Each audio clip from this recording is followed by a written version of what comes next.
Bonjour chers élèves, je m'appelle Arfan Malamine Seydi, enseignant en classe de CM2. Je m'en vais aujourd'hui vous présenter une leçon d'intégration de vivre dans son milieu qui va porter sur la dégradation des ressources. À travers cette activité, je vais vous aider à consolider les acquis au niveau du troisième palier. Notre leçon d'aujourd'hui va commencer par une lecture silencieuse, contrôlée. Lisez silencieusement le texte qui se trouve devant vous. Concentrez-vous, la lecture sera bien contrôlée.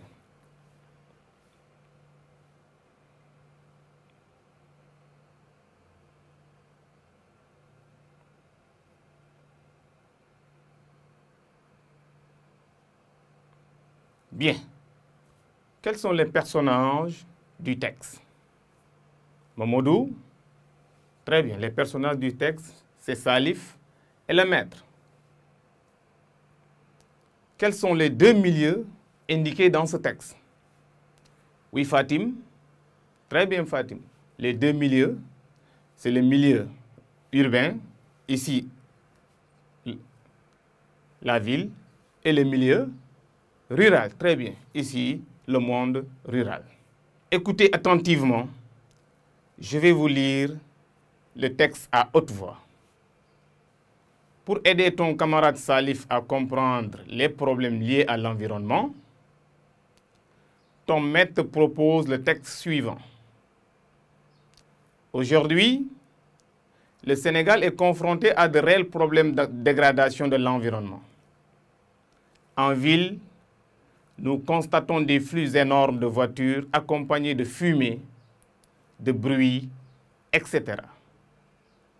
De même, pendant la saison des pluies, les eaux usées, les ordures ménagères sont présentes dans tout le quartier. Également dans le monde rural, le phénomène des feux de brousse et l'abattage clandestin des arbres commencent à avoir des effets néfastes sur l'environnement. Pour vous permettre de comprendre le texte, vous allez me rappeler la définition de deux mots dans le texte. Qui peut me donner la définition du mot environnement? Paul. Très bien, Paul. L'environnement, c'est tout ce qui nous entoure. Que signifie le mot dégradation? Bassir? C'est quelque chose qui n'est pas bien. C'est pas mal, mais qui peut dire mieux? Fatim? Très bien, Fatim. Donc, dégradation, c'est la destruction de l'environnement. Autrement dit, c'est la détérioration. De quoi parle-t-on dans ce texte? Ousmane? Bien, Ousmane. On parle de la destruction de l'environnement. Qu'est-ce qui est à l'origine de cette destruction? Céline? Bien. C'est les fumées des voitures, très bien. C'est les eaux usées, très bien. Omar, toi aussi? C'est les feux de brousse, bien. C'est les ordures ménagères. Mais également, Omar, c'est l'abattage clandestin des arbres. Maintenant, quelle forme de dégradation peut-on noter au niveau de la ville? Omar? La pollution, très bien, la pollution. À travers le texte, au niveau de la ville, on peut noter comme problème la pollution. Mais de quel type de pollution s'agit-il ici?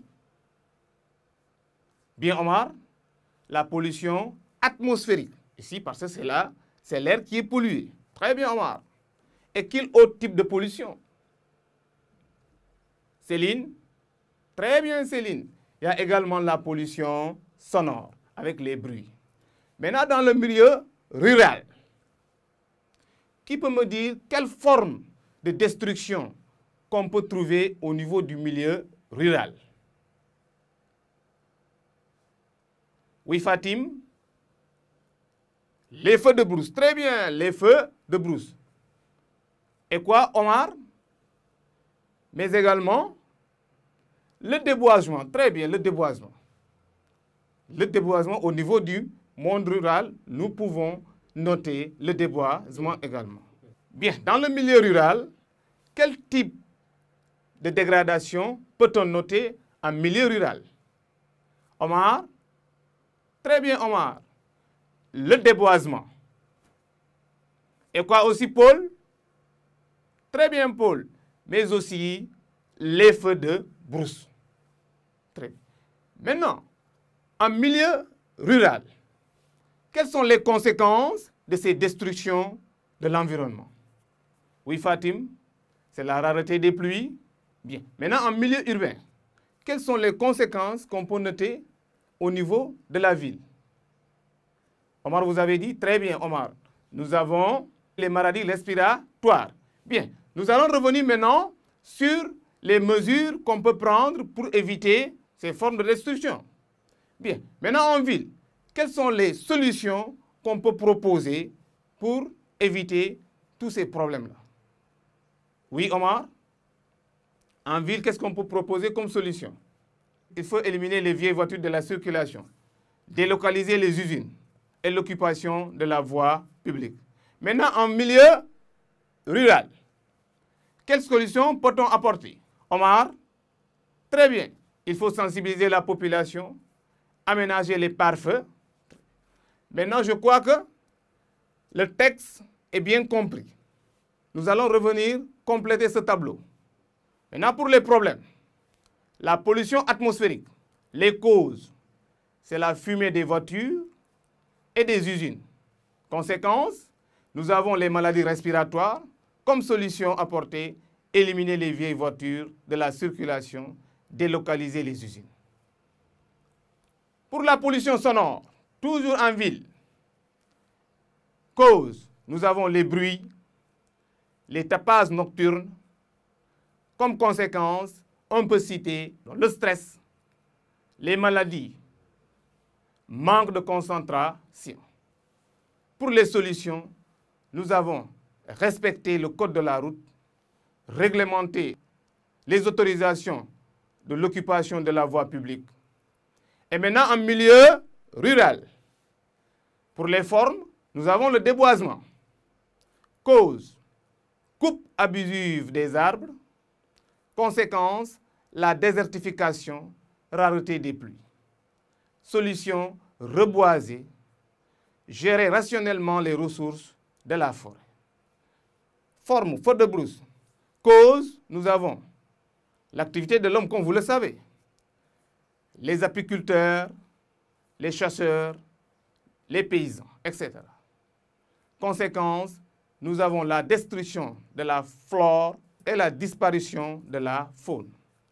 Pour solution, il faut sensibiliser la population, aménager les pare-feux.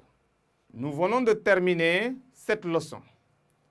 Comme vous le savez, la leçon n'a pas pris en compte toutes les formes de dégradation. Donc, il faut aller apprendre vos leçons. Car je vais vous proposer un tableau à trous que vous allez compléter. Bien, le tableau est le suivant. Contexte. Lors de la journée de l'environnement, ton école t'a désigné pour un concours portant sur les formes de dégradation de l'environnement. On te propose le tableau ci-dessous. Consigne. Complète-le.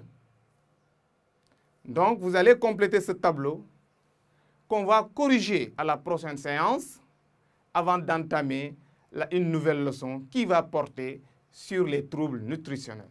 Merci, chers élèves.